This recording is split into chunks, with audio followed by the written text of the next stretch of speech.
አይም የተባለው አይኔ በራ ብራና ግንቻለ አማላ ይገርም ነገር እሱ በቃ ምን ማለት ነው ሄርኩ ተጠማኩ በሃይላንድ ሚጄ ነበረ መብርሃን ግን ከማርሽኝ አልኩ ይዛኔ እንዴ ጸልየም እንትን ብዬ ማለት የሚገርም ነገር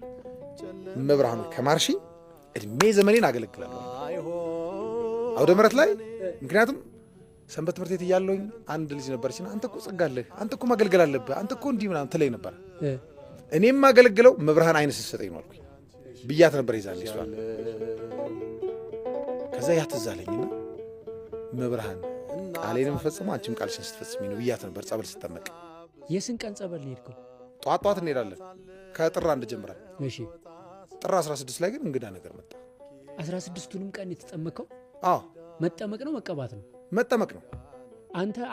አይኔን ሊበራ ብለህ ሄድከው አይደለም ባልጠበቅኩት መንገድ ግን የሆነ ማለት እግዚአብሔር ስራውን ይሰራል አንድ ቀን ብያ ምናለው እኔ ጋር ተስፋው ነበረኝ እሺ ምክንያቱም ህክምና ሞክሬ አልተቻለም ምንድነው ነው የሚሉት ዶክተሮቹ ስትሄድ ሌንሱ ይንቀሳቀሳል እና ማከም አንችልም እንደውም አንዴ ጠፍቼ ሁሉ የሚገርም ነገር ጠፍቼ ሁሉ ኦፕሬሽን ተደረጋለው ደብረ ማርቆስ የውጭ ዜጎች መጡ ተባለና ጠፍቼ ኦፕሬሽን ተደረኩና የት ተደወለላቸው ሲመጡ ኦፕሬሽን ላይ ነኝ ምክንያቱም ለመዳን ያለኝ ጉጉት በጣም የሚገርም ነበር ያ አልተሳካም እሺ አዲስ አበባ ተመጦ ኦፕሬሽን ተሞከረ አልተሳካም በኋላ ላይ ባልጠበቅኩት ሰዓት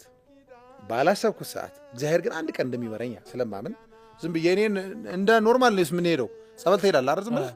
በቃ እንሂድና ዝም ብለን እንጠመቅ ተባለ ቆይ ሞመንቱን ንገረኝ እስቲ ማለት አሁን የዛ የበራ አይኔ አየ ያልከው ቀን እንዴት ነው ልክ ስትገልጠው ነው መጀመሪያ ምን አየክ የት ነበርክ እስቲ ሞመንቱን በደንብ ንገረኝ ጥር 16 ላይ ጧት እንሄዳለን ቤተክርስቲያን ተመነው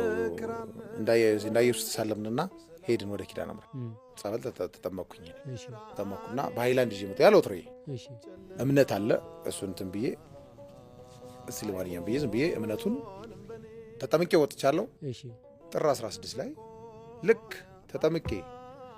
ዶርም ገብቼ እንደገና እምነቱን ድጋሚ እንዲስለው እንዲ ነው በቃ እንዲ ስለው ይሁን ከላይ ላይ እንደ እንትን የሚከላ ዞር የሚል ነገር የለም ቦገግ አሁንም እምነቱ ምንድነው አልኩኝ እሺ በቃ የሆነ እንደዚህ መጋረጃ ነበር አልጋው ላይና ድብቅ ነው ያልኩት በቃ ደንግጬ ከዛ ሳይ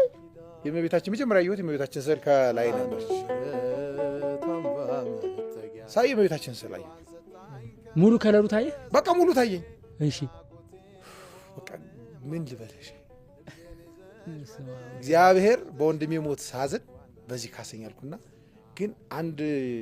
የኔ አካባቢ ያደኩበት አካባቢ ላይ አንድ ሴትዮ እልልልል አይኔ በራ ብለው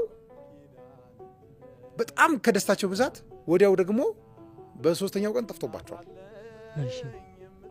ያችን አያለው አይ ሰው የሰማት ነገር ብዙ ጊዜ አትሳካለኝም ቆይ ላጽናት አልኩኝ መልሶ እንዳይጠፋ ፈራ አዎ በቃ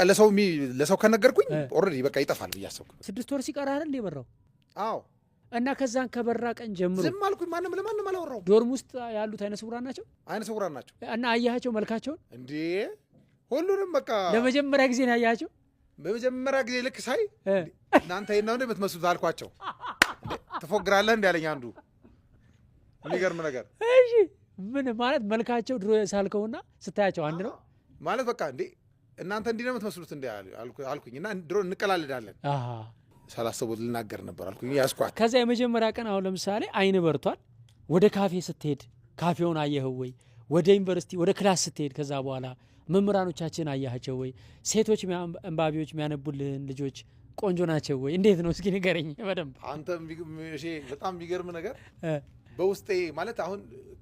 እንደነገርኩ ለሰው መናገር በጣም ከባድ ነው